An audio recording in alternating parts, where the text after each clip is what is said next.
Okay, good evening. Welcome to the Costa Mesa Planning Commission meeting for Monday, January 24th, 2022. I call the meeting to order and ask that you join me in the Pledge of Allegiance.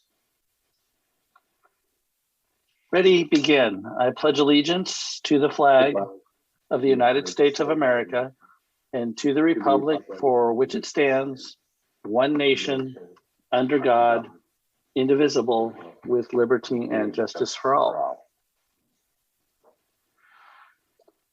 Okay, thank you very much. Anna, could you call the roll, please? Chair D'Erico? Here. Vice Chair Zick? Here. Commissioner Arith? Present. Commissioner Rojas? Present. Commissioner Russell? Here. Commissioner Toller? Here. Commissioner Vivar? System. Present. Please note that the commissioners are present via Zoom. Okay, thank you very much. So for the members of the public, if you wish to participate in tonight's meeting, you may do so by watching Costa Mesa TV, Spectrum Channel 3, and AT&T Verse Channel 99. And you can also join by this Zoom webinar. All that information for joining the meeting is on the city's website. A reminder, if you wish to speak by telephone, you press star 9 to add yourself to the queue, and then star 6 to unmute yourself when you are ready to speak.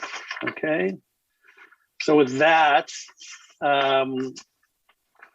we will move to announcements and presentations. We have none this evening, and that will bring us to public comment. Public comment is for members of the public to address the Planning Commission on items that are not on tonight's agenda, but are within the jurisdiction of the Planning Commission.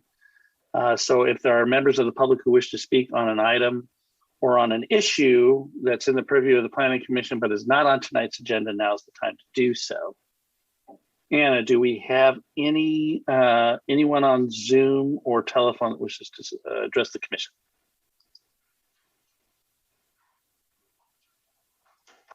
No, Chair. Okay. And I'm looking at the attendees. I don't see any hands raised. So we'll close public comment. That brings us to commissioner comments. So we'll begin with Commissioner Vivar. Do you have any comments tonight, sir? No, Mr. Chairman, I do not have any comments other than I'm glad to be here. Glad we're still able to continue even virtually, and hope that the year is off to a great start for you and for everybody on the commission, as well as the city, and those listening to this meeting. So we're going to have a pretty interesting year, and so looking forward to working with you all. Thank you, Mr. Chairman. Okay. That's it from me. Thank you, sir. Commissioner Arith. Thank you, Chair. I have no comments this evening. Thank you. Okay, thank you. Commissioner Russell. Nothing. I just want to wish everybody a happy new year and thank the staff for working so diligently so that we can have our meetings in a safe environment. Thank you. Thank you.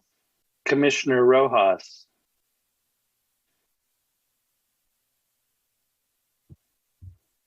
Thank you, Commissioner Arkell. I have no comments other than to second what Commissioner Russell and Mr. Vivar said. Thank you to the staff for the help and the support you guys have provided for us. Couldn't do it without you guys. So that's about it. Thank you. True enough. Commissioner Toller. I have no comments tonight. Thank you. Okay. Vice Chair Zick. Thank you, Mr. Chairman. Just a couple of things. I also would like to echo my appreciation for staff's nimbleness and responsiveness in getting us back to Zoom meetings so quickly and seamlessly. Feels a little bit like somebody turned back the clock, and I'm not sure I like being back on Zoom, but apparently it's what's necessary. And so I appreciate that we're able to still be accessible to the public for these meetings. I also wanted to express my appreciation for the Costa Mesa Police Department for some recent action that they took at the Santa Ana River and the 405 recently.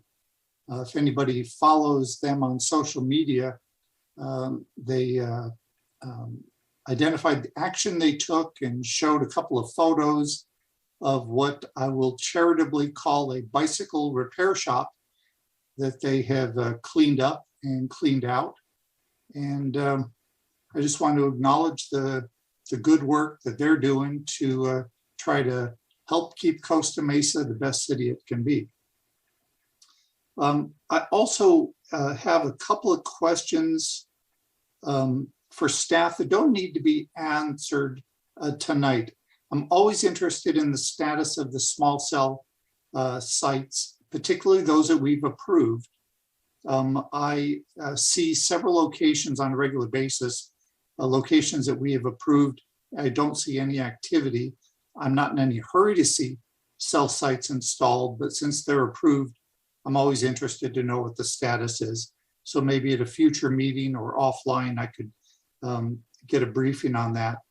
And also for Public Works, I know that there is a project on Randolph Street. I'm very interested in the status of that. And in particular, I'm interested in how traffic flow is anticipated for those who would be leaving businesses on the west side of the street, interested in traveling north. And that is, would they have to turn right, go down to the traffic circle, turn around, come all the way back? I'm interested in that. And again, that can either be tonight or offline. And that's all I've got. Thank you, Mr. Chairman. Okay, thank you, Commissioner Zick. Did you mean Century or on the traffic circle or Randolph? I meant Randolph. Oh, okay. Okay, I'm trying to follow you. All right. Very good. Perhaps Mr. Yang can toss in some information if he knows of it in his public services report at the end of the meeting. Yes, Mr. Chairman, that's what I plan to do. Okay, thank you, sir. So just a happy new year to everybody. Yeah, it's unfortunate that we're back in the Zoom mode, or as I call it, COVID purgatory, but I don't know that it's going to be that long. I think we're, from all indications, the data is indicating that the Omicron kind of wave is flattening out and starting to turn over and head down. So that's good news.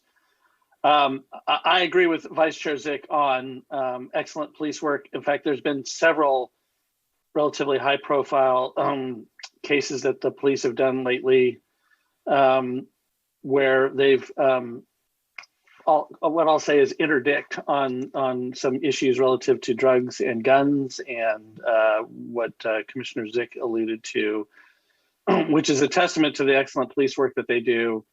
Chief Lawrence, and just a shout out because she rarely gets mentioned, but she's the one that kind of keeps the public informed about what Costa Mesa Police is doing, and that's Roxy Fayed, who's the public information officer for Costa Mesa Police. She's we're very lucky to have her. So, and then also just to go over to Fire and Chief Stefano and his crew, they're out there every day dealing with the public and dealing with medical emergencies and other issues that they are charged with addressing.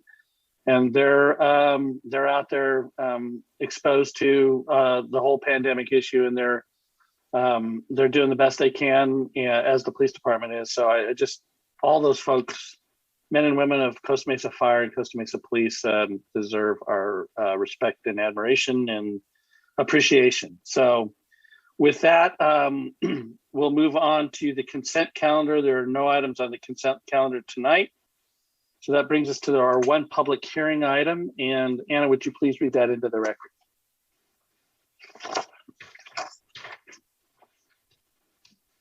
Public hearing item number 1, minor conditional use permit ZA-21-48 to amend conditional use permit PA-91-102 and a request to approve the transfer of the property located at 2450 Newport Boulevard, Costa Mesa Village Affordable Efficiency Unit Development to Century Affordable to Century Affordable Development, Inc.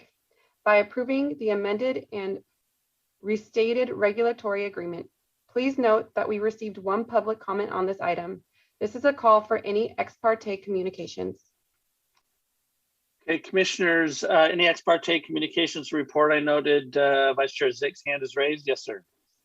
I spent some time out at the site, taking a look around at things, and also had an exchange with staff on some questions that I had. Thank you. Okay, very good. Any other commissioners? Okay, seeing none, Ms. Nguyen, the floor is yours on the staff report. Thank you, Chair Yarko. And give me one moment, I will share my screen. Okay.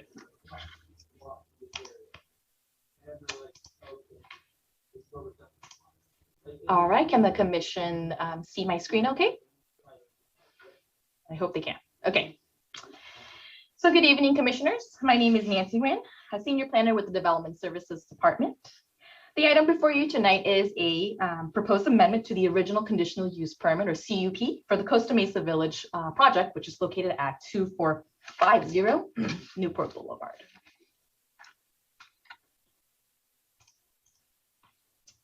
So just a brief background about the Costa Mesa Village, or CMV as abbreviated. So CMV is an existing affordable housing development with 96 single room occupancy, or SRO units.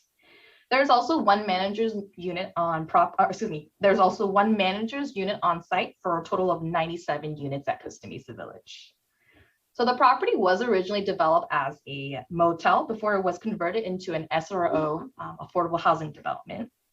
And it was converted under City Council policy number 500-05. And that policy is pertaining to the development guidelines as well as the review process for SROs and efficiency units. The city, through the development agency, did provide a loan and in turn entered into a regulatory agreement with the current property owner of Costa Mesa Village.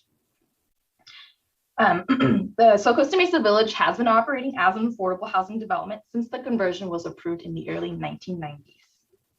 The original owners of Costa Mesa Village have all passed away, and the ownership is currently represented by a trustee who now wishes to sell the property to a new buyer who is Century Affordable Development, Inc.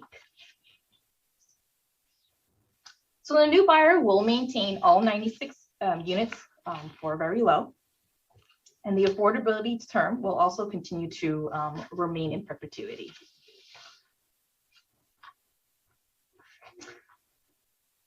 So I wanted to quickly show some of the existing site photos. So the photo to the right of this on the slide here is the front of the property. The image in the middle is of an exterior hallway, which you can see entrances to the rooms are shown on the right-hand side. And then the image to the right is of the existing parking lot looking towards the front gate of the property. So the proposed requests, including the CUP amendment, are all related to each other. Are related to the transfer of ownership from the current owner to a new buyer. The transfer of ownership does require the city approval per the project's regulatory agreement. And if the transfer of ownership is approved by the city, the original regulatory agreement would be terminated and replaced with the new one. The CUP amendment includes modifications to certain conditions of approval from the original CUP of the project. So since the proposed requests are interrelated, the final approval of the request is ultimately subject to City Council as well as the Costa Mesa Housing Authority's review. However, Planning Commission can make a recommendation to the City Council on the CUP amendment. On the regulatory agreement, as well as the transfer of ownership, Planning Commission may provide feedback as appropriate as part of the recommendation. As mentioned, certain conditions of approval are proposed to be modified, and that's for consistency as well as conformance with the new buyer's planned operation, the amended council policy pertaining to efficiency units, as well as the new regulatory agreement. In general, the modifications update prior conditions related to bicycle parking, a management plan for the day-to-day operations, affordable units in reference to the new regulatory agreement, as well as exterior storage. All other conditions from the original CUP will remain in effect. The amendment, as mentioned, will have no changes in land use and does not include any physical changes to the property. Regarding specifically amendment to condition of approval number 6, staff would like to suggest a minor edit to the language for Planning Commission to consider as part of their recommendation. The condition should state that the applicant shall provide 96 unit at or below 50% AMI very low income households. The strike through and the underlying text shown here are the suggested edits by staff. So the regulatory agreement is the document which establishes and ensures that units are provided as affordable. The new agreement will continue to provide all 96 units as affordable at 50% or below AMI, and as well as provide them in perpetuity. In terms of the new buyer, Century Affordable Development is an experienced owner and operator of similar developments throughout Southern California. Therefore, the transfer of ownership is appropriate. Century Affordable Development has also prepared an applicant presentation for the Planning Commission tonight and can share more details of their experience and background later. So with that, staff recommends that the Planning Commission recommend that the City Council approve ZA-21-48 to amend previously approved CUP PA-91-102, which modifies certain conditions of approval. And staff also recommends that Planning Commission provide feedback to the City Council pertaining to the regulatory agreement as well as the transfer of ownership request. And as I mentioned, the applicant has also prepared a presentation for the Planning Commission tonight, but this concludes staff's presentation and I'm available to answer any questions. Thank you. Okay, thank you, Ms. Nguyen. Commissioners, do you have any questions of staff? I see Vice Chair Zick, and then we'll go from there. Vice Chair.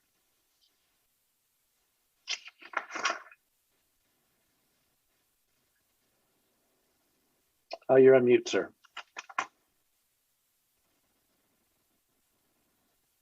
I thought I clicked that. Thank you very much.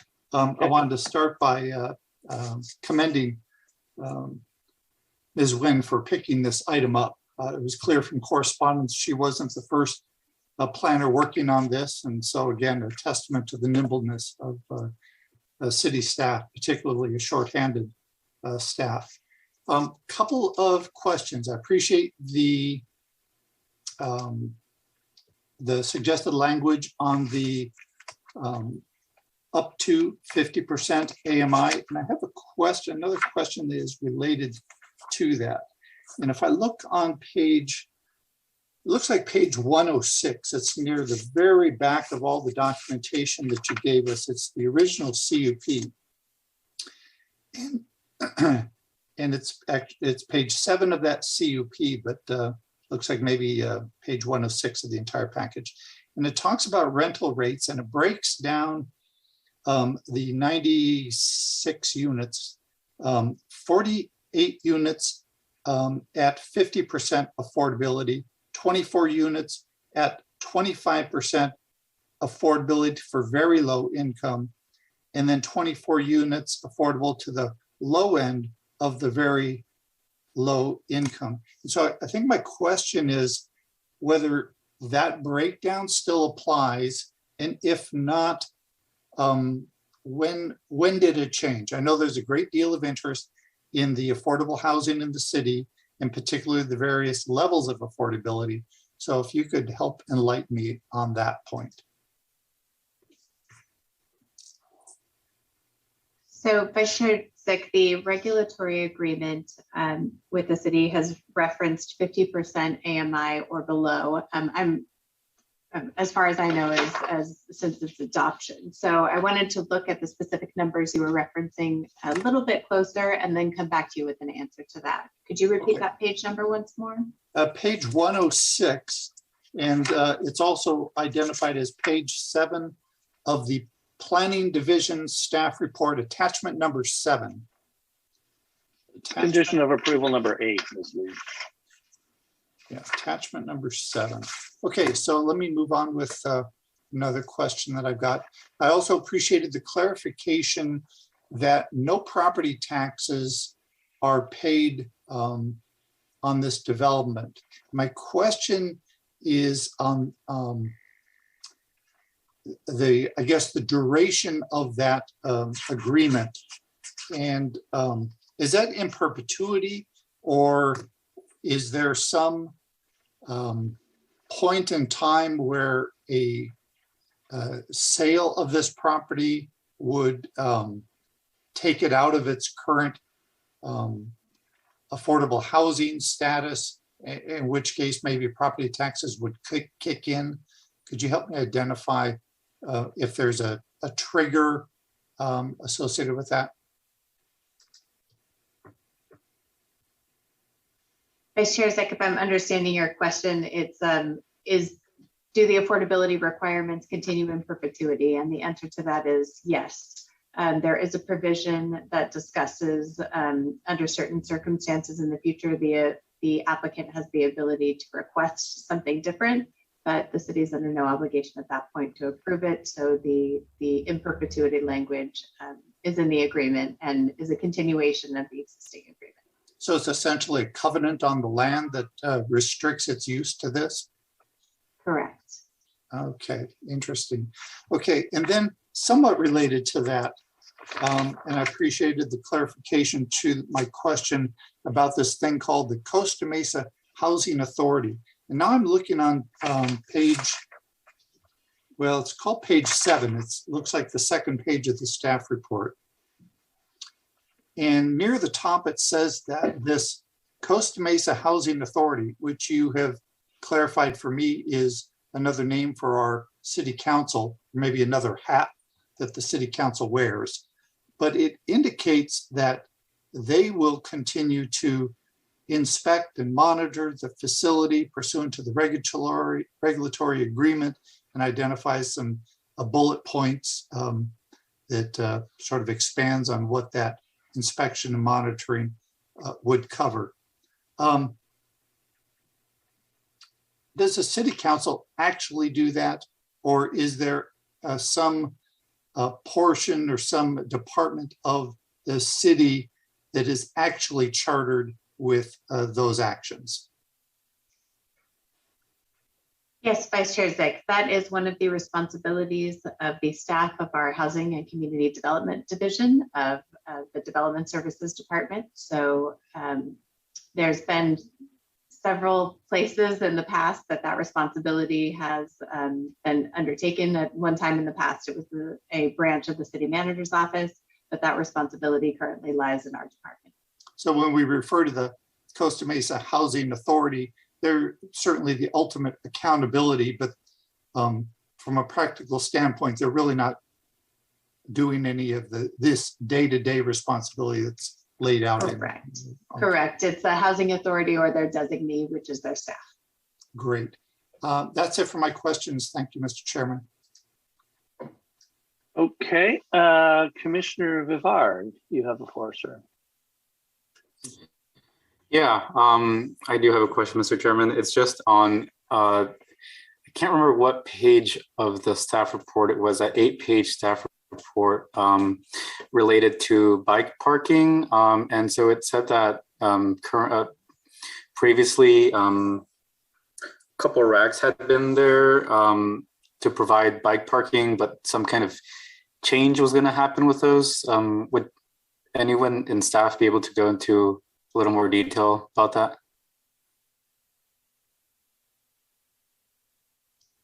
Yeah, Commissioner Barbara, I can clarify. So yes, currently Costa Mesa Village does provide bicycle racks. And the condition was modified to clarify that bicycle storage meant bicycle racks. Did you have further questions that I can help clarify? So would the bike parking be expanded, or would the current number of bike parking be maintained? It would be maintained, but staff could continue to work with the applicant as well, similarly as the exterior storage. Right, because obviously this being affordable housing development, and I don't know what percentage of the occupants of the 96 units own vehicles, and just maybe providing more bike parking might be a great opportunity, and in this case being in an affordable housing development. Yeah, that's all. Just it'd be a great sort of opportunity to expand bike parking there for the residents, as I'm sure that many of them do rely on either bus, transit networks, and or bike, bike facilities. So that's all. Just a quick comment. Thank you. Thank you, Mr. Chairman. I think that's it for me. Yes, sir. In fact, Commissioner Vivar, you certainly have the ability to suggest additional bike racks in the conditions of approval when we get to that stage. So keep that in mind. Thank you, sir. Okay. Any other commissioners? I have just, I don't see any. I have a few questions. So, and the only reason I'm asking this question is because while we don't have any real authority over the regulatory agreement, that's council's purview, although we can make recommendations. Some of the one key provision of the regulatory agreement spills over to the conditions. And that's related to the number of units and the AMI threshold for those units. So I want to have an understanding.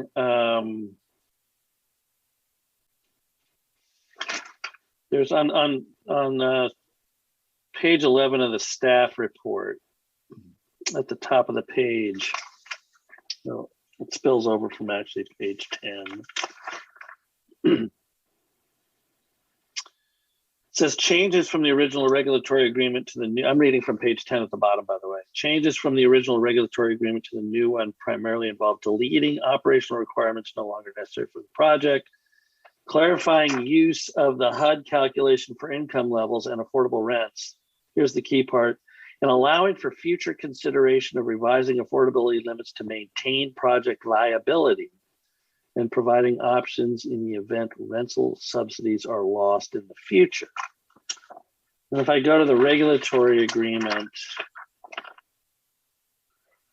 and I'll get there, hold on a second. It's Article 2, Section 2.1, subsection A, where it gets into a lot of, and don't take this personally, Mr. Prezios, you're any attorney in the room, but a lot of kind of legal mumbo jumbo about, says, it basically says that the developer covenants and agrees to make available restrict occupancy and rental of the housing units to 50% AMI, very low income households, at an affordable rent with one unrestricted manager's unit. Notwithstanding the foregoing, in the event a future tax credit investor's residual analysis indicates that the perpetual affordability, blah, blah, blah, restriction results in the project not meeting the true debt test for tax purposes, at the close of any low income housing credit financing for the project, CMA, Costa Mesa Housing Authority, Orange County Housing Authority will reasonably consider an increase in the rent and income limit from 50% to 60%. So the applicant, the developer covenants that these units will always be 50% AMI, except he's got an out where if 50% AMI isn't working out and the project's not viable, he can bump it up to 60%. So, and I'm not saying that's bad. I'm just wondering if the language and the conditions square with the language in the regulatory agreement as to what can actually be done. And as I'm reading the conditions, it says 50% and only 50%. As I'm reading the regulatory document, it says maybe 60. So I guess I'm looking for some clarification there. Can provide a little introduction, and then if Mr. Preziosi wants to elaborate, feel free. Essentially, the condition is 50% AMI or less because that matches the current council policy, and that's what the intention is to continue that affordability level in perpetuity. What the regulatory agreement reflects is the option I was referring to earlier, that the applicant can request under certain circumstances in the future a modification to that. But that would be something for a future council to consider, and the city is not under an obligation to approve it at that point. Okay. But it provides the circumstances under which that may be appropriate. That's fair enough. So that language basically gives the owner of the property permission to ask, essentially. That's correct. Okay, all right.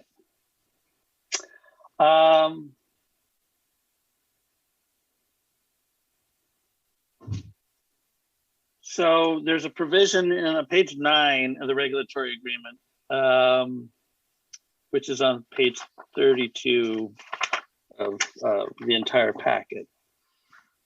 There is a non-qualifying household provision, subsection F, where it talks about if somebody moves in and they qualified under 50% AMI, but you know what, their situation improves, they find a better job, they got higher income, they basically get to hang around for a year. And then after a year, I want to make sure I understand, after a year, if their situation is still better than the 50%, they have to leave, but they can stay for a year even if they're above 50% AMI. Am I reading that correctly? I think that's the correct read. Yes, I would also Okay. ask the applicant to weigh in on Okay. that particular. And they can, I guess, and I understand that. I think we don't want to be in a position where if somebody happens to fall into a better situation and good for them, you're automatically got 30 days, you got to get out. I mean, I get it. So I guess what I'll ask the applicant when they get up here, they can maybe take a note. Is a year standard? And I've looked at Century. They clearly know what they're doing. They've got a whole bunch of projects. They're clearly an impressive company. As Ms. Wynn pointed out, why they're suitable owner for this property. I just want to understand if a year is kind of the standard term for somebody who's gone above 50% AMI to stick around until they can find a better living environment. But at the same time, that's a unit that's not going to somebody else who really needs it. So that's why I want to understand the year time frame and whether or not 6 months would work versus a year. So that's what I was kind of thinking in that regard. Ms. Wynn or Ms. Lee, do you know if there are any outstanding code enforcement issues on the property, or have there been in the past? Chair DeArco, there has not been any outstanding code violations or code cases at the property. Okay, so generally, and I didn't have a chance to go out and look at the property, so generally it's in good shape from a code enforcement perspective. Correct. Okay. Okay, I think that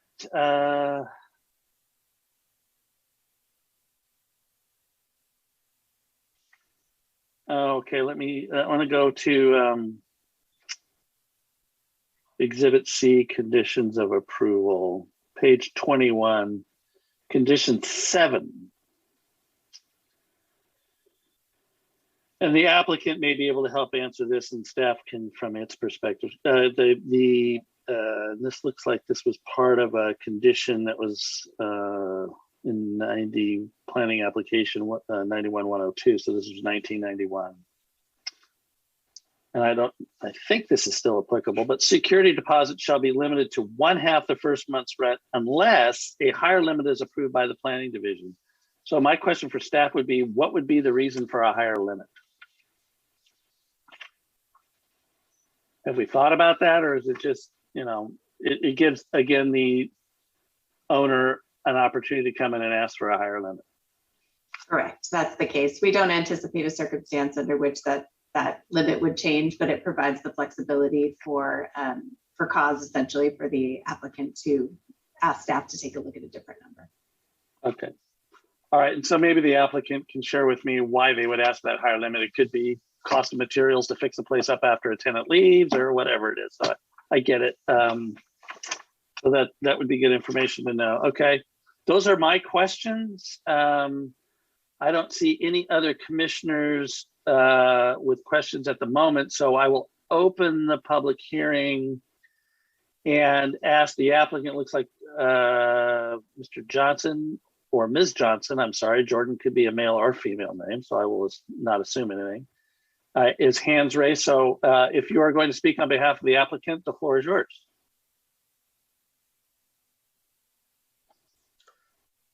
Hello, actually, Brian DeAndrea will be speaking on behalf of the applicant. Okay, very good. Brian, how are you? Good evening, commissioners. Can everyone hear me? We can, very well. The floor is yours, sir. All right, great. We had prepared a short slide deck. I'm not sure if staff has that at their fingertips and can pull that up. I can perhaps help navigate everyone through this. It's nice to be with you all this morning, or this evening, excuse me. Thank you, commissioners and city staff. Nancy, are you able to pull that up? Yes, I just pulled it up. So it should Okay, screen share now. Now, yeah, just We're let me getting know when to there. go to the There you next go. slide, Brian. All right.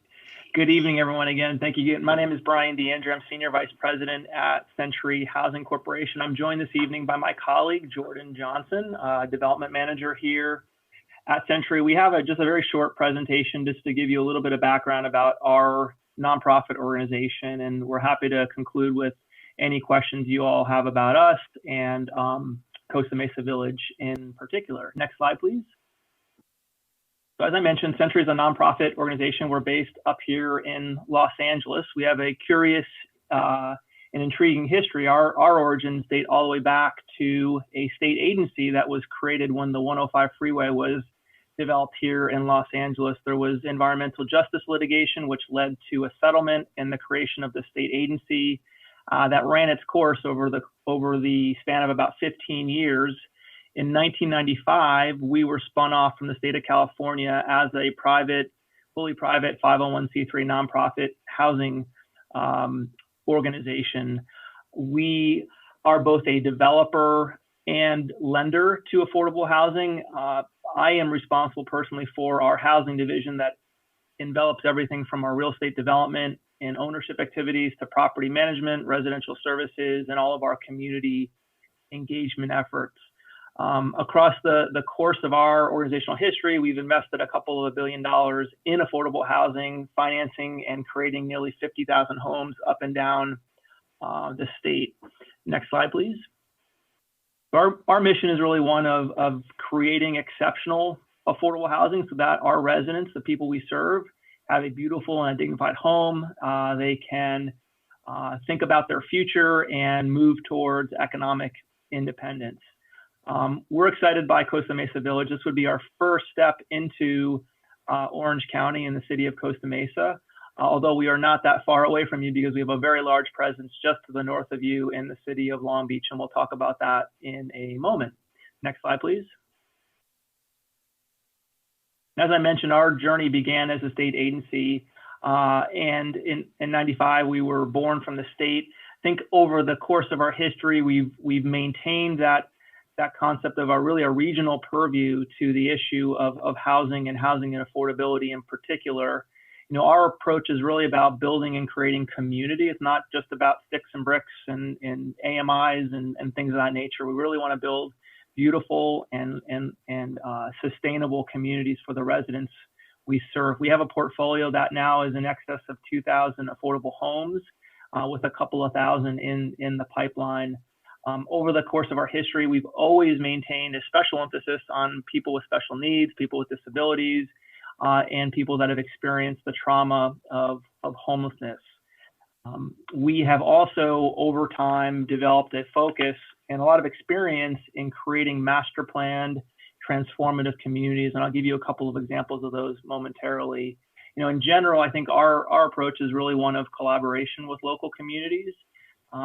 We really invest and think of ourselves as long-term operators and neighbors, and we want to establish good working relationships with the stakeholder communities that we are neighbors with. We want to have open lines of communication with electeds, with stakeholders, with neighbors, and that's really at the core of who we are and one of our core values as an organization. Next slide, please. We think of ourselves as vertically integrated. We bring a full array of services to the communities that we develop, whether it's mission-driven property management, to the community engagement services that seek to leverage the assets of our residents and the communities in which we're developing. Next slide, please. We also have a full-scale residential services operation that meets our residents where they are and seeks to connect them to the resources they need to become the best versions of themselves. And then naturally, we have a very active real estate development team that seeks to partner with communities to create long-term assets that are truly responsive to the needs within local communities. Next slide, please.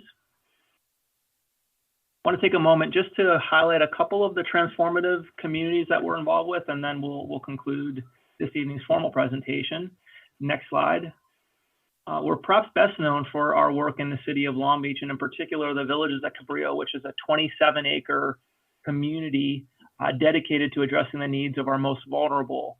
We have 1,500 residents at the Villages on any given night, many of whom had previously experienced the trauma of homelessness. This property was actually tied previously to the Long Beach Naval Shipyards. It was housing tied to the shipyards, and back in the early 90s, when the federal government went through the disposition process, this piece of property was carved out from a much larger conveyance and dedicated to our organization for the benefit of the homeless. So we've been at it now this is actually our 25th anniversary.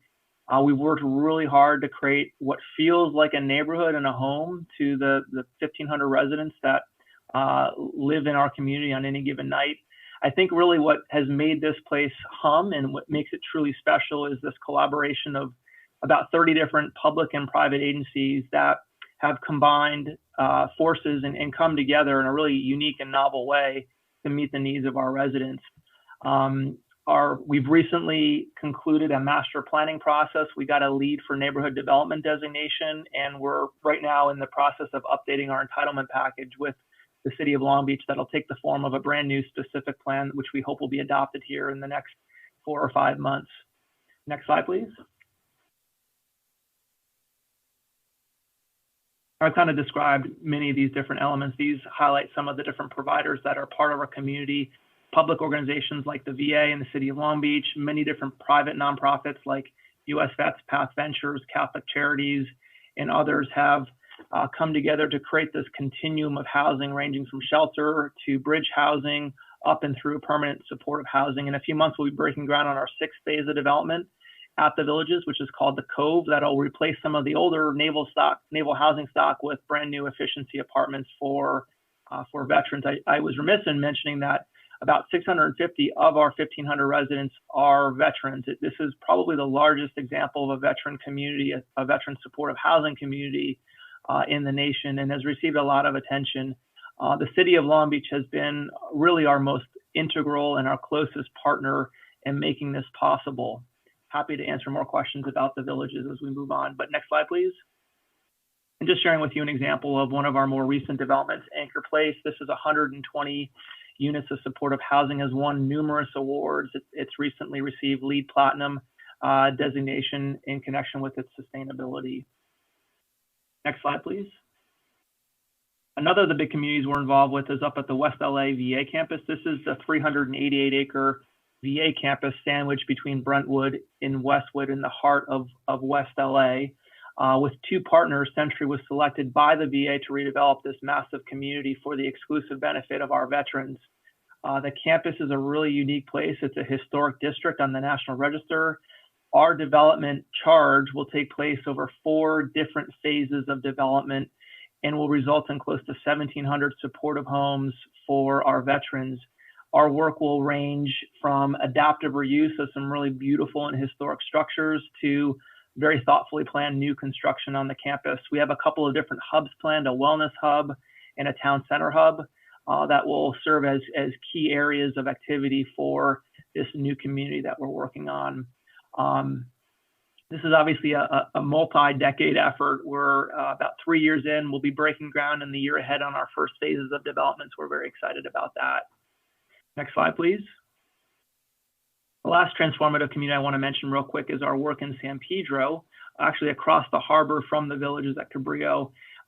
Again, here we were selected with 2 partners to redevelop a 478-unit public housing site that dates back to World War II into a mixed income, mixed use community that will house close to, or will feature close to 1,400 units of housing, close to 5 acres of, you can, I'm sorry, move forward to the next slide to San Pedro.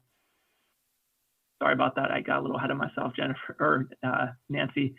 This is San Pedro. You can move forward one more slide.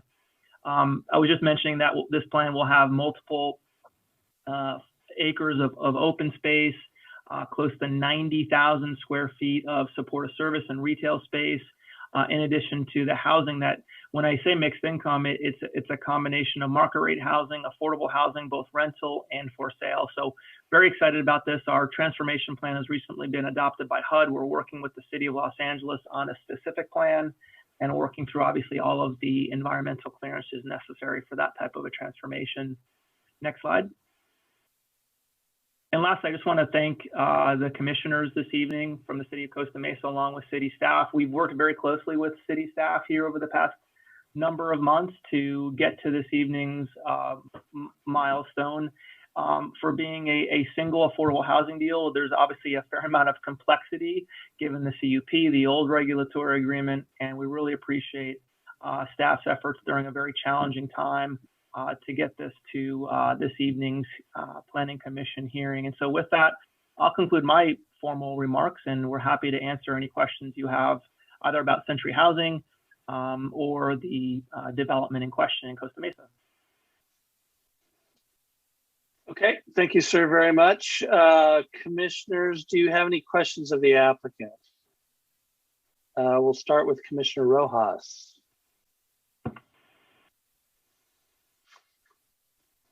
Floor is yours, sir. Thank you very much. Thank you for that information, Mr. DeAndre. And I just wanted to ask you a quick question regarding the current plan, the current project you guys are taking or looking to take over here. Regarding especially, you caught my ear when you started talking about this veteran work that you guys are doing in LA County. Are you guys looking to continue that here, given, and this may be premature to ask, but this is your first foray in Orange County. Are you looking to continue that as possibly maybe a lot, a certain amount of housing and encourage a certain amount of housing for this particular development? Or are you guys looking to do something else on the longer term for Orange County for the veteran homeless? Thank you, Commissioner Rojas. I would say that, well, one, we hope this is not a one and done. We hope to acquire this asset and demonstrate to the city and the county what we're capable of and how we go about providing affordable housing. So yes, absolutely. We will continue to create veteran housing. It's part of really part of our DNA. Our founding godfather, it was a federal judge by the name of Judge Harry Pregerson, who himself was a wounded World War II Marine. He sat on the Ninth Circuit Court of Appeals and really brokered the settlement that led to the creation of our organization and some of our earliest investments like the Villages. So we're presently led by a Purple Heart veteran. Serving the needs of our veterans will always be an important part of our work. As it relates to Costa Mesa, we will absolutely lease to veterans, in particular veterans that may have a VASH voucher. We have not discussed with the city the concept of creating a veteran preference. It's something we would be open to exploring as it relates to the operations of this particular community. But like I said, veterans are very, very important to Century Housing. Okay, one other question for you. I was reading the project management plan there. So the project management company that you guys currently have, that is the one that's organic to you. There's not going to be a continuity of the current ownership's property management. Is that correct? So yeah, that's a good question. The property management company that is in place today is actually a very well-established, reputable organization called the John Stewart Company. That is not our captive property management organization. The current owner brought John Stewart on in particular because they were capable of onboarding the Section 811 residents that have the voucher and the subsidy that you've heard about this evening. We were not in a place where we could provide third-party property management to the current owner. And so John Stewart has been brought on. We actually are working with them in a number of other assets. They manage some of we don't manage all of our own housing. We do a lot of it, but they manage some of it for us. They do a very good job. So we felt very comfortable recommending John Stewart to the current owner and transitioning into our ownership with them acting as our property management agent. Excellent. Okay, perfect. Thank you very much. That's it on my questions. Okay, Commissioner Arith and then Commissioner Russell. Thank you, Chair. Thank you, Mr. DeAndrea. That was a wonderful presentation. I'd like to say as a local nonprofit director here in Costa Mesa that's had its doors open for the last 35 years and working with the unhoused and recently unhoused and veterans and seniors and a variety of at-risk folks here in the community. I think it was a great presentation, especially looking at some of the other properties that you have. I do want to dive into your property management plan just for a minute, make a couple observations and ask you a couple questions if that's okay. Sure. Thank you. I guess the first will be an observation on page 10. I guess it would be 67 in the entire packet. The green management in 3.6. I was hoping you could maybe talk a little bit about the green education and green engagement kind of plan that you have, because you did mention at the villages at Cabrillo that you were LEED neighborhood development certified. I wanted to see if you had any potential ideas for this current property. Yeah, and thank you very much, Commissioner, for that question. At the villages in particular, where we have developed certain buildings to LEED standards, the education of new occupants, new residents, is actually a requirement of the LEED credentialing process. Oftentimes there's complicated HVAC systems and lighting features that go into these new buildings that can be difficult for anyone to really understand. And so as part of that onboarding process, we've put together some materials for our residents to really understand how to operate these new systems. As it relates to Costa Mesa Village, it's an existing asset. It hasn't been substantially rehabbed probably since the early 90s when the asset was acquired. Part of our longer term plan here is when and if the volume cap issues up in the state, up in Sacramento are addressed, we would love to do a really nice, thoughtful renovation of the asset. And as part of that, we would be, thinking about building systems and making the property even more sustainable and energy efficient than it is today. And as part of that, we would certainly educate residents about, green maintenance and operations and things of that nature. Great, thank you, Mr. DeAndrea. I guess in the same vein, are you aware of the fact that in our Public Works Department, we have a sustainability and energy manager, Salem Afterworky, who does our city's sustainability goals here? Okay.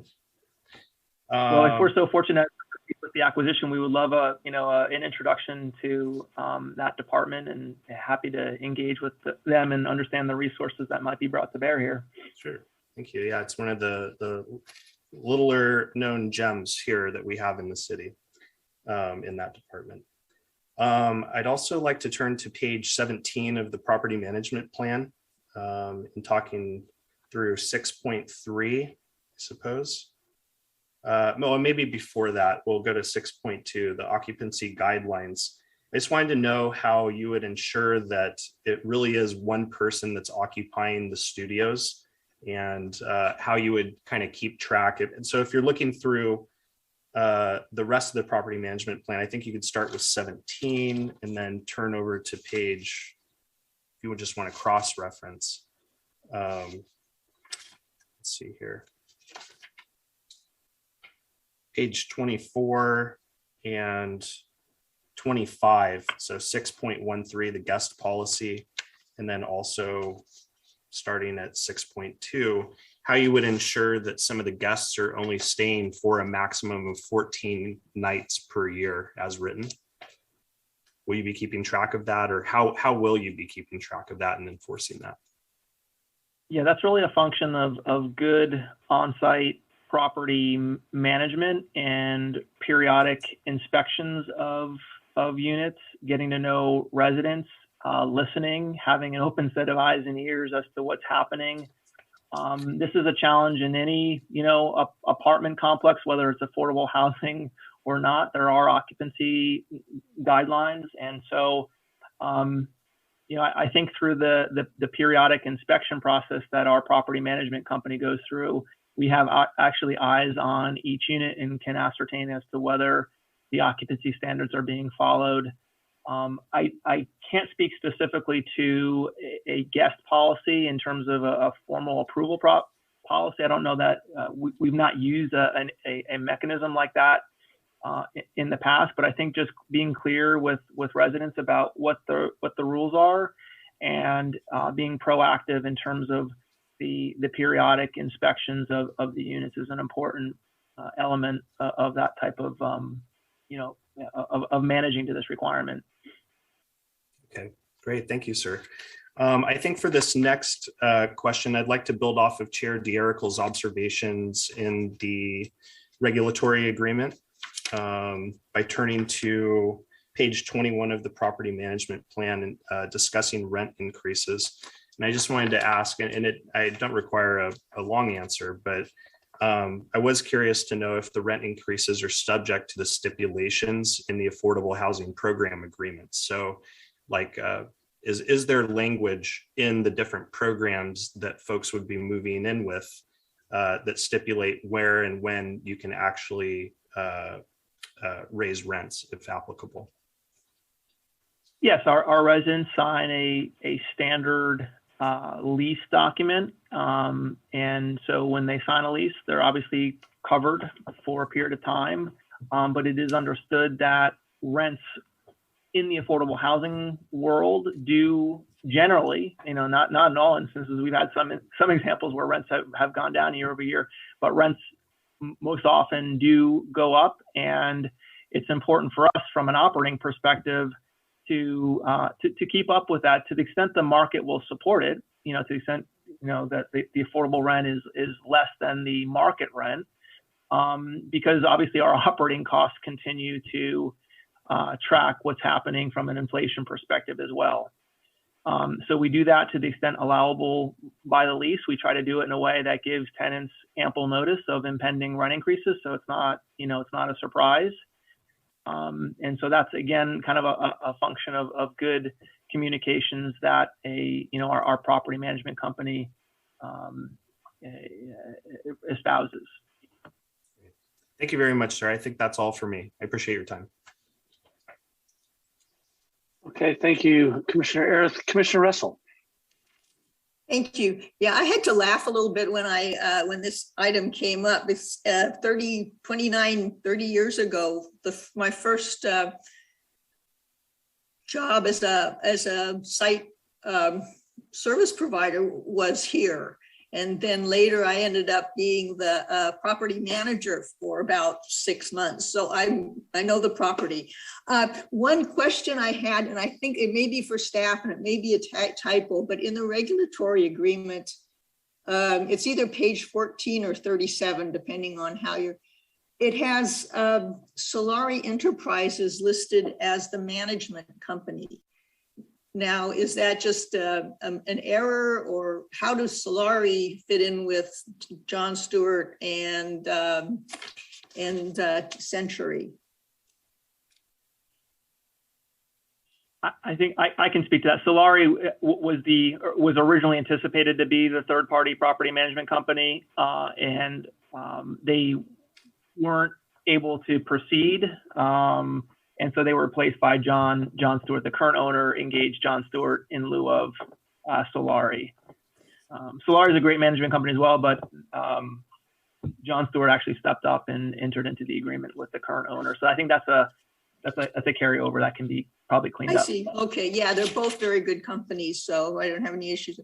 On condition number 11, there's a whole section on storage lockers. So my question is, how many storage lockers are there? How do they determine who gets them? And is there an extra charge for them? Do you have any, I know you're. Yeah, Jordan, are you able to take this question about the storage lockers?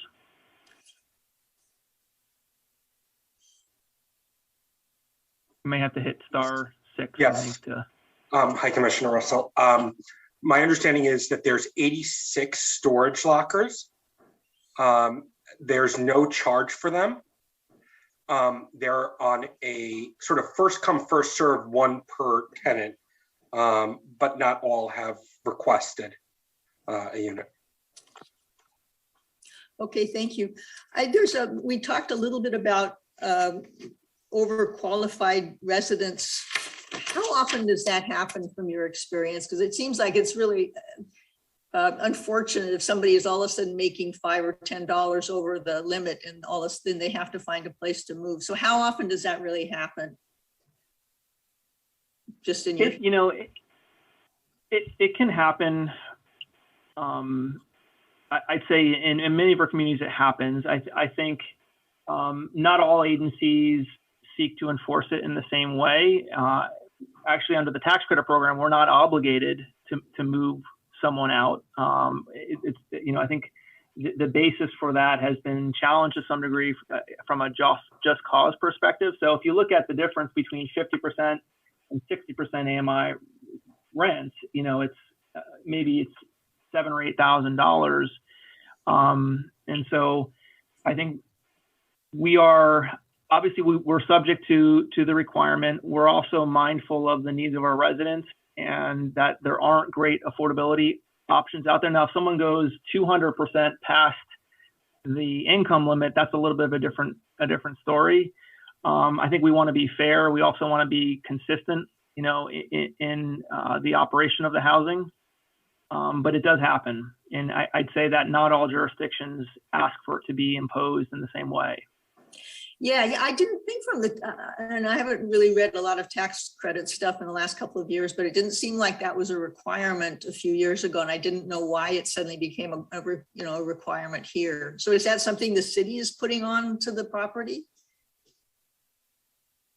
It's definitely not a requirement of the tax credit program. Once you're income certified, you're essentially grandfathered in. And because it's 100% affordable housing, there are no, there's a rule called the next available unit rule. That's not triggered in this instance. I think that's more of a local requirement than it is a kind of a larger regulatory requirement. Yeah, I'm not a fan of that particular piece of requirement. Let's see, is there anything else? Oh, I know on the plan, some of my questions got answered asked by other people, so I'm sort of jumping around a little bit. Now on the retention plan, you have a step-by-step process with supportive service coordinators. Does that apply to all 90 some units, or is that just the special needs population? We will implement this across all 97 homes at the property. The one thing I didn't mention is that we will be introducing case management and residential service coordination in a way that doesn't exist today through our captive residential services organization. So yes, we will work with our property management company to implement that across all units, whether the unit is subsidized with 811 or not. Eviction for us is really an absolute last resort, and we go to great lengths to try to preserve housing for our residents. And that plan is kind of an example of what we go through before getting to that unfortunate place that sometimes you get to in terms of needing to evict a resident. Now, is there 24-hour security there, or are you planning for it, or do you see a need for it? There's not 24-hour security there today. There is, an on-site resident manager that is there. There's obviously the day managers and then the night manager, and so that certainly will continue to stay in place. We will look at the property from a safety and security perspective, and I think it actually has performed very well. But we look at everything from lighting to fences, gates, access control. The on-site presence of staff, et cetera, to ensure a safe and secure community. All right, let's see, is there any last minute the other thing I missed that I had a burning desire to know.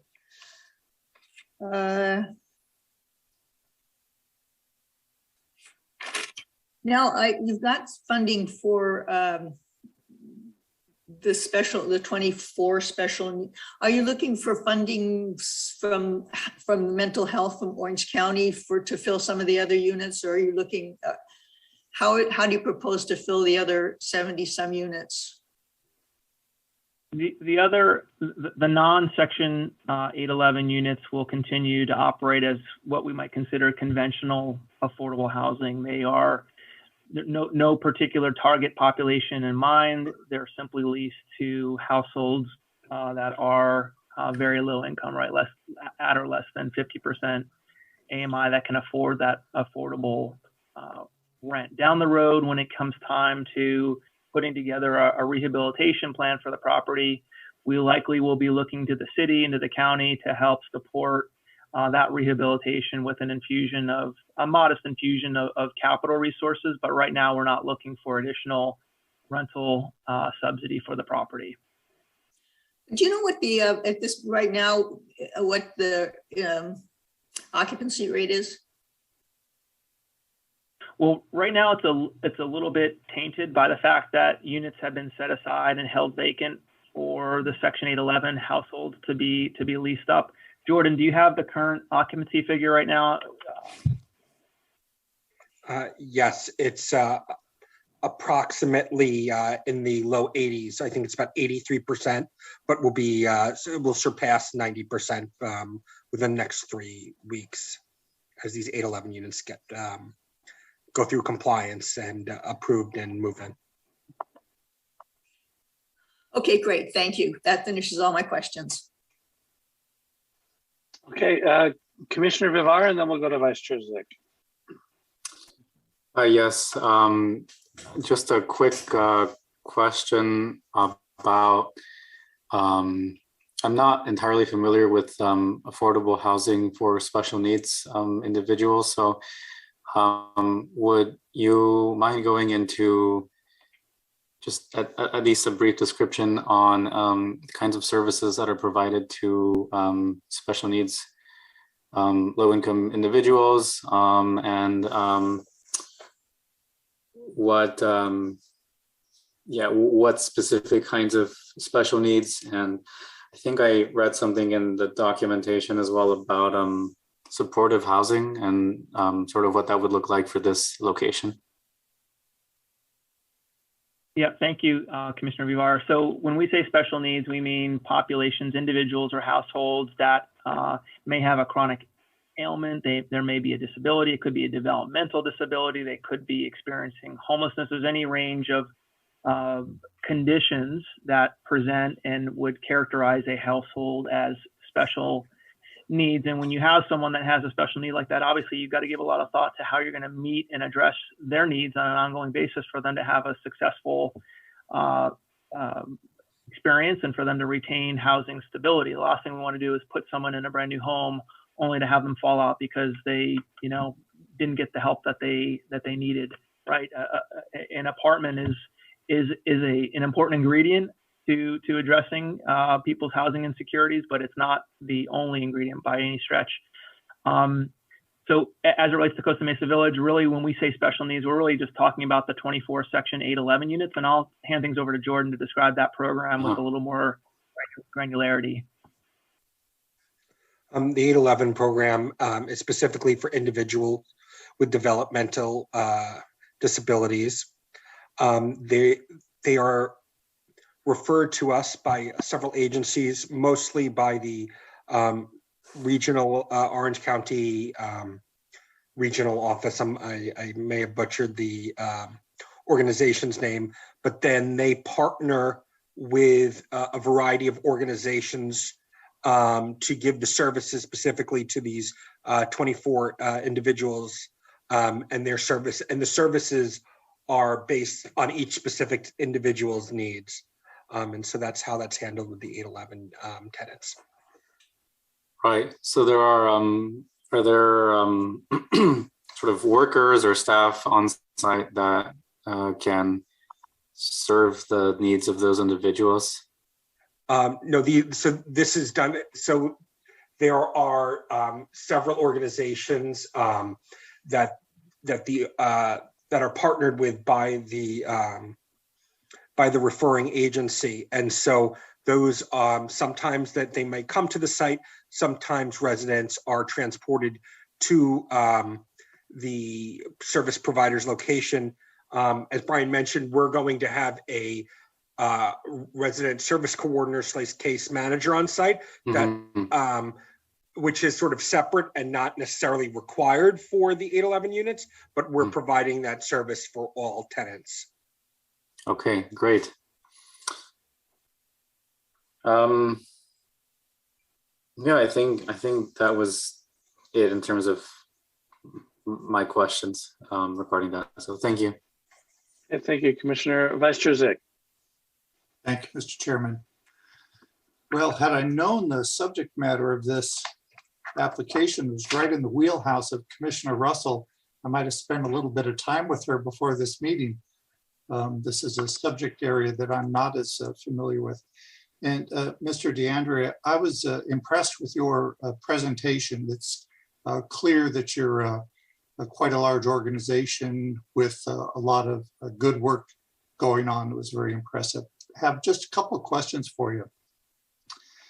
Do you know approximately how many employees Century Affordable Development has? So Century Affordable Development, we're part of the larger Century organization. So overall, we have about 100, I think we just eclipsed 100 team members at Century Housing. Okay. I had no idea of scale, so thank you for that. Now, this particular project is an SRO, and of all the projects that you manage, are SROs a very small subset of what you do, or is it maybe a high percentage of the properties that you manage? We actually have a pretty significant SRO or efficiency portfolio. So in our community in Long Beach at the Villages at Cabrillo, I think we have close to 450, maybe 500, what you would consider SRO or efficiency units. So we know this housing type well. What we like about these SROs in particular is that they're self-contained. They have their own bathrooms and kitchenettes. We have some of our SROs today are in what would be considered congregate style housing, where every resident has their own bedroom, but they share bathroom and kitchen and kind of living quarters, and that can be very difficult to manage. So we like the fact that these are all these 97 homes are all self-contained efficiencies. Okay, and so with this project, no property tax is paid. Is that common with all your projects? Is that a common denominator, or is that not so common? Yeah, that is very common in affordable housing. So we qualify for what's called the Welfare Exemption. There are annual filings with the county that are required to secure the exemption, because our rents are limited in affordable housing, because our expenses are the same, if not greater than what it costs to operate conventional multifamily housing. It's important that we preserve that welfare exemption. Otherwise, the properties would go upside down in terms of their operating performance. And so that does require annual compliance filings with the county to ensure that the households that we're serving are at or below the state maximum AMIs and incomes. Okay, and that dovetails into my last question for you. So, you indicated that you're I think you said you were a 501c3, is that correct? Yes, we are a 501c3 nonprofit organization. Okay, and not for profit. So clearly, with these rents being not market, but less than market, you still have to make, the business still has to make money, even though you don't shed profits to shareholders. As you indicated, you can't be upside down and and stay in existence, correct? That is absolutely correct. Okay. Each of So, these assets needs to be self-sustaining.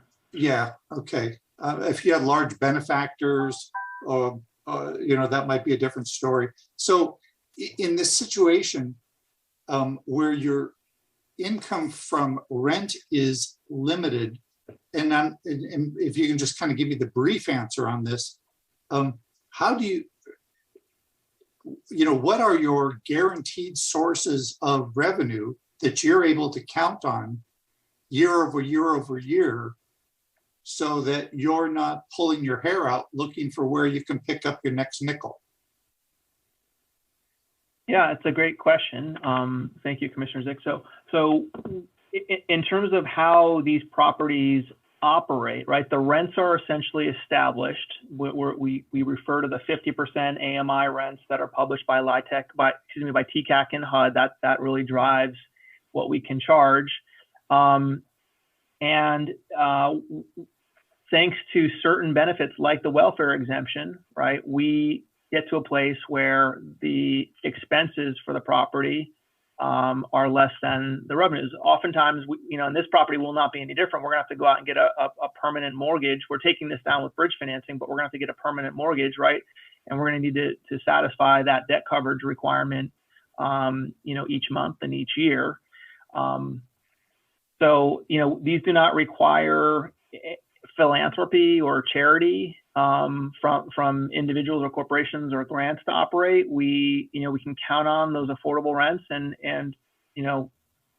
that's one of the nice things about affordable housing is there's not as much market risk, right? Assuming, in a place like Costa Mesa in particular, the affordable rent is so much lower than the surrounding market rent. There's not a whole lot of risk of not being able to find a household that wants to lease the unit, right? Because these efficiencies are very rare. They're very rare commodities.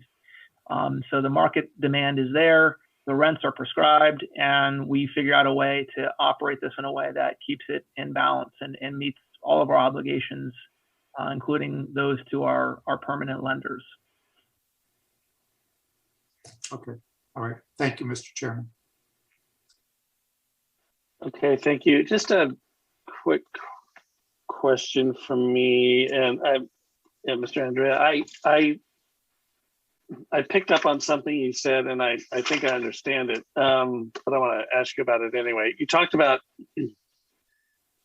a desire of your company to invest some additional capital to kind of modernize the property, but it's based on or what will drive that timing of that, and probably the actual amount of capital that you would invest in rehab of the property is based on the outcomes of, as you said, volume cap issues.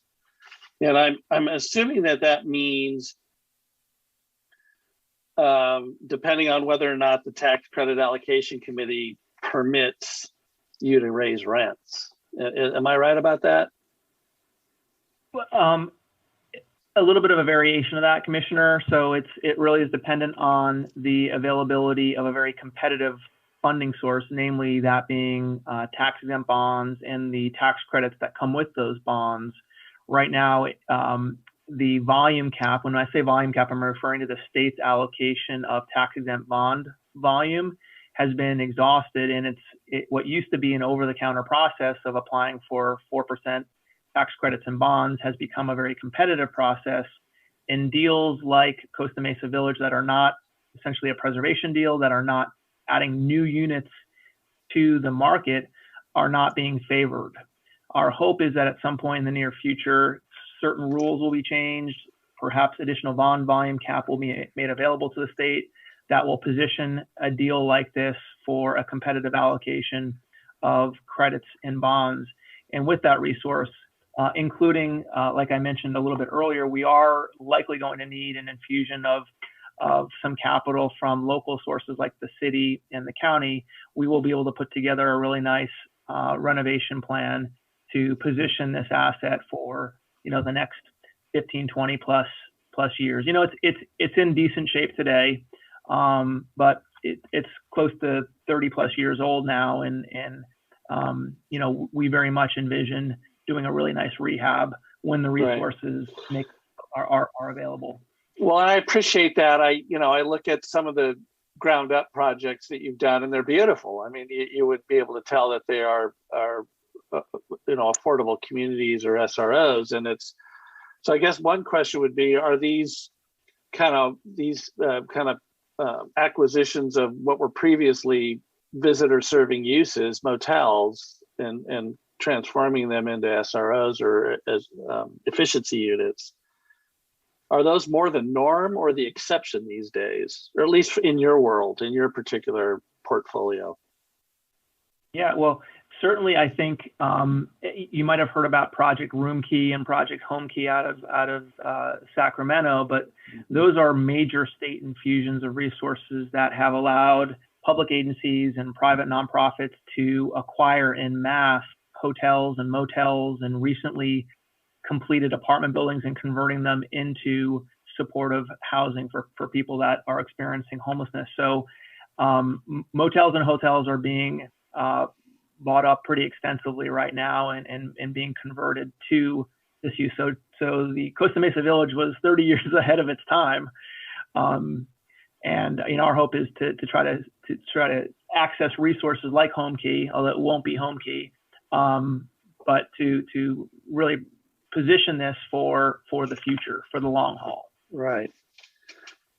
So I'll reserve some comments I have relative to that after I want to open public comment, see if there's any for public comment. So I'll reserve some comments I have about that, just generally speaking, when we get to that. So I don't see any other commissioners with questions, so I'll open this portion of the public hearing for public comment. If there's anybody attending the meeting tonight that wishes to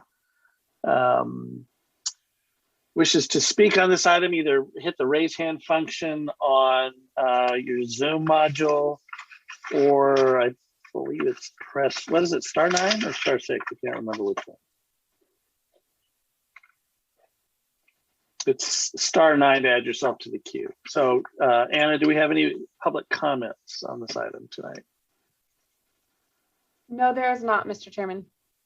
Okay, we'll close public comment and bring it back to the commission. Chair Derek, if I may. Yes, go ahead, Ms. Lee. Thank you. I just wanted to get back to Vice Chair Zick's question before the commission begins its deliberation. So thank you for giving me a minute to take a look at that condition and its wording. It was a little bit of a complicated one. So essentially that condition of approval was based on the city's prior policy related to SROs, which was adopted in 1991. And the city council did modify that policy in August of last year. Essentially what you see here is in the prior condition is the wording that states that the income levels are required to 50% of the units are required to be low income. And then it gets more specific as to the levels of income later on. The council revised the policy to require all of the units to be very low income. And then if there are deeper levels of affordability to that the council could consider those on a case-by-case basis. So that was the original policy and condition compared to what you see now in the regulatory agreement. Thank you, Ms. Lee. And then Mr. DeAndre, I forgot to ask you, I'm assuming you read the staff report and all the conditions of approval, and I need to ask you if you agree with all of them.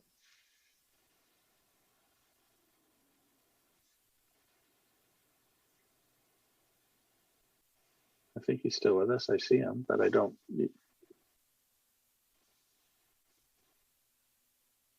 There he is. Sorry, I had to unmute myself again. That's fine. We have reviewed all of the conditions of approval and are comfortable with proceeding as stated.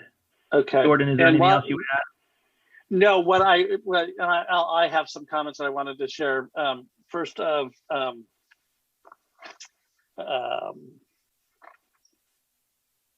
so I'm very impressed with your company, and I'm very impressed with the projects, particularly the ground up projects you've done are just phenomenal. And I wish we could find you some land that you could do a ground up project here. I will say I understand as a nonprofit, I understand this kind of, you know, that you have to worry about your NOI at the end of the day. And if you're generating the net operating income, you know, is positive and not negative. And so it's always a dicey proposition to figure out, gee, can we invest in any capital in the property to kind of improve it? I agree that it's in pretty good shape, but it is 30 years old.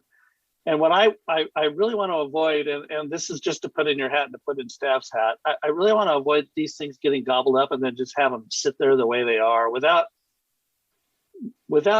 investing some capital to make them look like they are not motels. And I don't know necessarily how you do that. I don't know if it includes, you know, do we do parking utilization studies and figure out, do you need all those spaces? And can you do something with some of that asphalt to kind of create more open spaces for the residents? Or, you know, whether or not there's some architectural treatments that we can be done to the exterior of the buildings. You know, different, you know, kind of different landscape plans that can kind of create more of an illusion that these are residential communities rather than motel. And I'm not asking you to do it now. Obviously, I understand that you're making an acquisition and you have, you know, you have expenses that you have to cover with a fixed rent income, fixed rental income. So I get it, but I want you to be cognizant from my perspective that given what I've seen you've done in other communities, I hope you will work diligently, and I mean diligently, with staff and the city council, because several members of our city council have direct pipelines to state representatives, including Connie Petrie Norris and all those folks up there who can influence the amount of capital that these kind of projects receive from the state. And I think we need to do that, because I would hate to see this continue on as an efficiency unit residence, and given the quality of your company, and have it look the same 10 years from now. That would be a disappointment to me, to tell you the truth. I think we can make it look better, and I think we can make it live better, and I think we can figure out ways to not have so much asphalt and so many spaces for cars, and figure out ways that we can do some kind of open space. But that's neither here nor there. I'm just giving you my opinion. For tonight, I think you guys are great. I think you'll do terrific there. I have no problem with the recommending the council that they take the recommended action on the minor conditional use permit. And so I'll make the motion, and then we'll have other commissioner comments.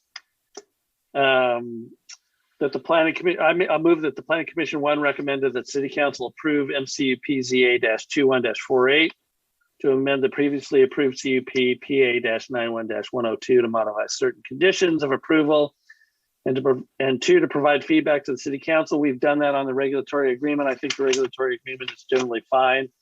I have no additional comments to that. I know that there was some minor modifications to the language. I think it was condition of approval number 6, Ms. Wynn, that I would go ahead and move that be incorporated into the document. And I will entertain a second. Second, Gareth. Okay, commission, the motion on the floor by the chair, and I need to close the public hearing, by the way, I'm sorry, before we do all that, and I've just done it. Seconded by Commissioner Arith. Commissioners, are there any comments on the motion? Raise your hand. Okay, we'll go with Commissioner Vivar.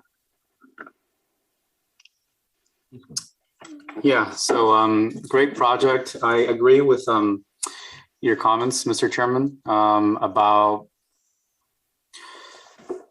you know, if the capital is there, some way to sort of revitalize a project and have more open space, and how we can sort of better utilize the asphalt. And I'd like to sort of circle back to my earlier comments about bike parking. And I know that, you know, these potential improvements to the project may not happen for several years. But for the meantime, I'm sure that the organization will get working right away to have as many units occupied as possible and servicing property and providing services to the individuals there. So I don't know if staff is able to confirm with me how many parking or bike parking spaces are available currently at the project site. So Commissioner Vivar, I think it looks like there's 21 slots for bicycles, 3 racks. So I'm assuming it's 7 bicycles per rack. Is that correct, Ms. Nguyen? It's 21 spaces total over 3 racks. Okay, yeah. So Commissioner Vivar, if you want to amend condition of approval number 4 to require an additional bike rack or bike racks, I'd be happy to entertain that. Yes, Mr. Chairman, I'd like to suggest doubling the amount of bike racks, 3 if possible. If transportation is able to maybe take a look at this as well on their end before this goes to City Council and. So yeah, Commissioner Vivar, how about up to 3 and let staff up to 3. and the That's applicant correct. work it Yes, out. I like that. Yes. Okay, very good. The maker of the motion supports that amendment to condition 4. The second is Commissioner Arith. It's fine with me. Thank you. Okay, great. Any other comments on the motion? Okay, seeing none. Anna, could you please call a voice roll? Chair DeYerkel, Aye. Vice Chair Zick, Aye. Commissioner Arith, Aye. Commissioner Rojas, Aye. Commissioner Russell, Aye. Commissioner Toller, Aye. Commissioner Vivar. Aye. That motion carries 7-0. Excellent. So this item moves up to City Council. No need to do my spiel about final in 7 days or anything like that. Thank you very much, Mr. DeAndre and your team, and we look forward to your involvement in the Costa Mesa community in the coming years. So with that, we'll move to, we don't have any other additional items. So we have no old business nor new business. So we'll go on to department reports, and we'll start with Mr. Yang, Public Services.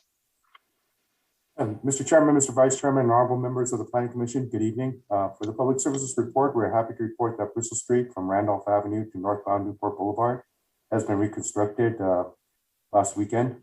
Drivers along the street can now enjoy a smooth ride on this newly paved stretch of the roadway. So a new street along Bristol Street, we appreciate all the help from the community in making this a success. As Vice Chairman Zick has mentioned, in addition to that, the Randolph Avenue Improvement Project will begin. Limits are from Bristol Street to Baker Street, and will consist of new pavement, new parking stalls, and a roundabout traffic circle at the intersection of St. Clair and Randolph Avenue. So if you permit me to kind of answer Vice Chairman Zick's questions, I'll share my screen. Let's see here. So, can everyone see this? Yes. Okay, do you see Randolph Avenue here?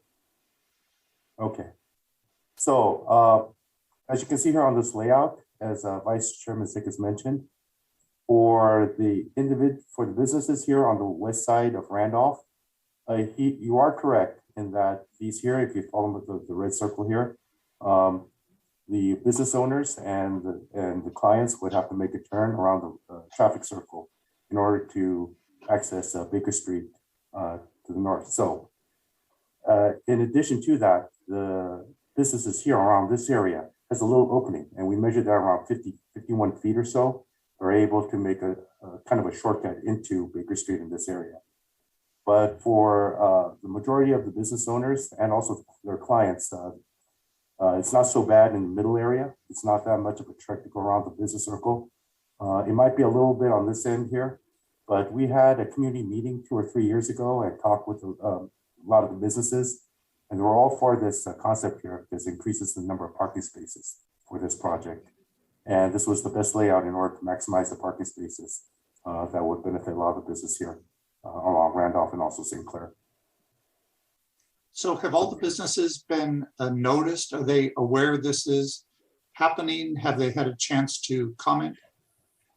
Yes, we had actually a public opening 2 or 3 years ago, and we talked with all the business owners and kind of shared this concept with a lot of them. And at the time, we were told that they were pretty much for it in terms of the parking spaces being allowed here. I can't tell you about the comments because I wasn't at the presence during the public opening, but we can get that information to you after the meeting in terms of feedback for that. Yeah, kind of feel like that would be important before the city begins expending dollars on a project like this, particularly when it is clearly to benefit the businesses.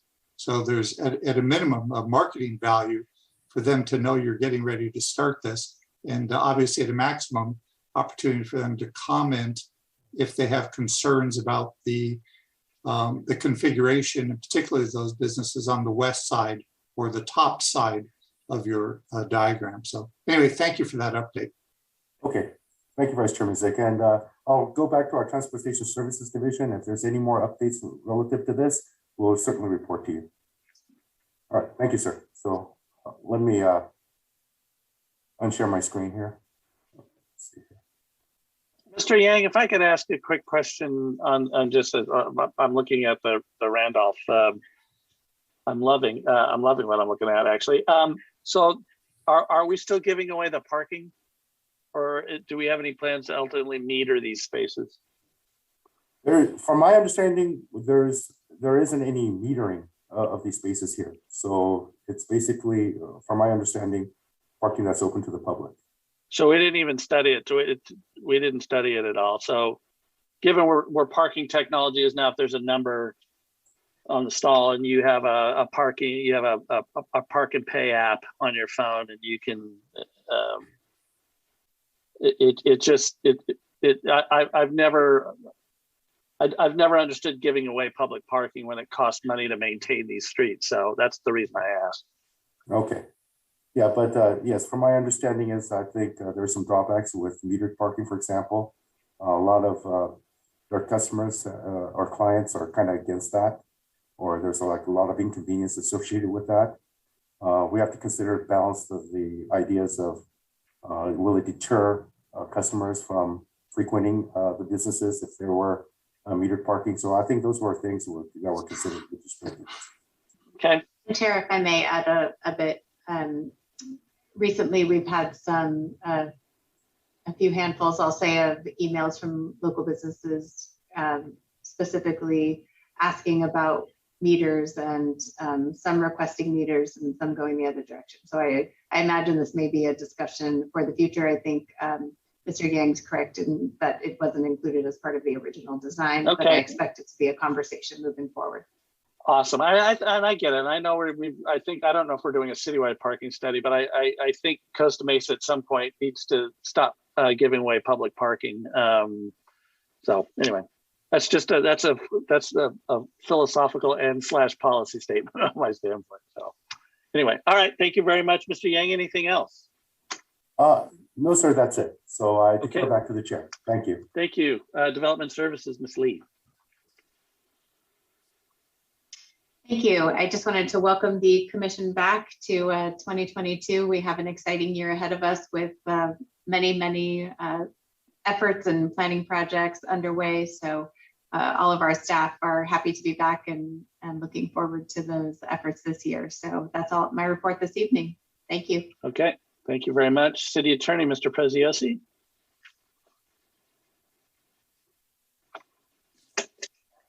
Thank you, Chair. I have no report. I have no report this evening.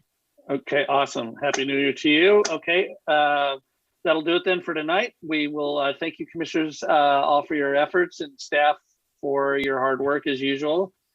And we will stand in adjournment to our regularly scheduled Planning Commission meeting of February 14th, 2022 at 6 p.m. Good night. Thank you, everyone.